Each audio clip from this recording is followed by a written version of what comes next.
Welcome back to Find the Juice. Sorry there wasn't a baseball video last week. The computer kind of exploded. So we'll come back this week with another baseball video. But today we're talking NBA play-in, baby. It's time. The first game we're going to talk about today is Hawks versus Magic. Now, Atlanta, top 10 scoring offense in the last 10 games from their top shooting areas on the court. That's at the rim, in the paint, and above the break three. Above the break three is any three-pointer that is not in the corner. Now, Orlando, they're third in opponent field goal percentage at the rim. They're seventh in opponent field goal percentage in the paint, and they're 11th against above the break three. That goes to say that Atlanta is also very good at defending the paint and the rim, but they're the fourth worst against above the break threes. And I think this is going to be the difference in the game. Another difference is Orlando also gets to the free throw line a lot more than Atlanta, which also sucks because Atlanta tends to give up a lot of shooting fouls. Now, this line opened at Orlando as 5-point favorites, and I think this is a safe bet as Orlando can defend all of Atlanta's best shooting zones on the floor and have the slight advantages in offensive rebound, getting to the line and causing turnovers, as well as being at home. Next, we're going to break down the Memphis Grizzlies against the Golden State Warriors. Memphis, just like a lot of teams, and you'll continue to hear in this video, takes 60% of their shot attempts from above the break three and in the paint, where they excel at scoring in both areas, being top 10 in field goal percentage in the paint and from above the break three in their last 10 games. The thing is, Golden State protects the paint very well and has been a top 5 rim defense lately, as well as top 10 in above the break three defense. Golden State takes 21% of their shots at the rim and 38% of their shots from above the break three. Memphis,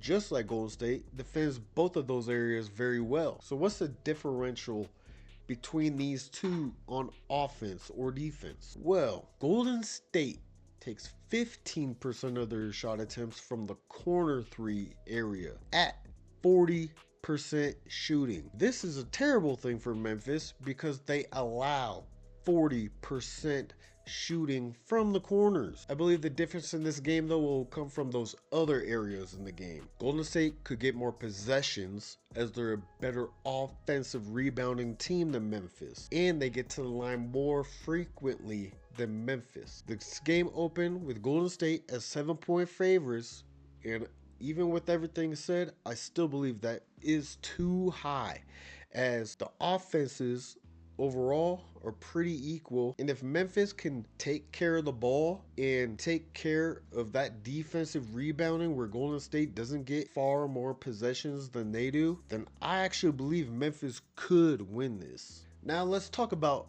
the free money of the day.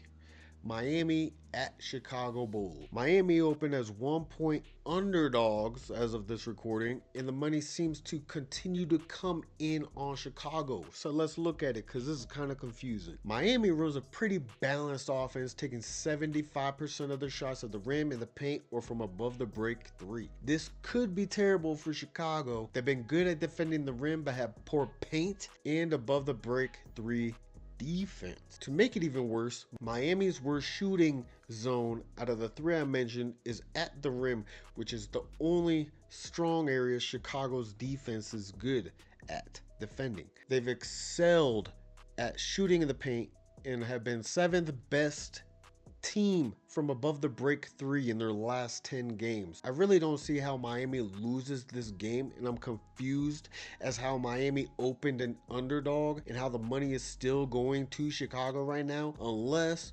people, the rich people, are trying to move the line purposefully to get a full possession difference in the spread. And finally, we're going to talk about Dallas going to Sacramento. I feel like some people might lean Dallas because of all the hoopla around that Luka and AD trade still. But let me break this thing down. Dallas, just like everybody else in the NBA, shoot at the rim, the paint, and from above the break three. They're struggling to score from all three zones. They're actually all right at the rim, but in the paint and from above the break three, middle or worse in the league in their last 10 games. The good news for Dallas is Sacramento has been giving it up from inside, although they've improved since last month at defending the three, where their last 10 games, they have a 35% allowed field goal percent, whereas last month it was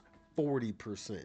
So off of all that, you'd probably think I'm giving the advantage to Dallas based on Sacramento's porous defense. But the problem is Dallas's defense has not been any better lately. On top of Sacramento's offensive advantage, they also have an offensive rebounding advantage and get to the line more. It should be forcing more turnovers than Dallas it does. The line has Sacramento as 5-point favorites. If Sacktown can continue their hot outside shooting, then this should be an easy and good cover.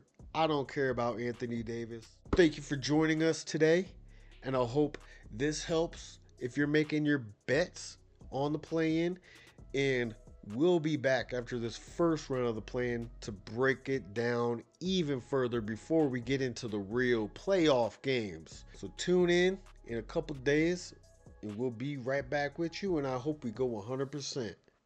Peace.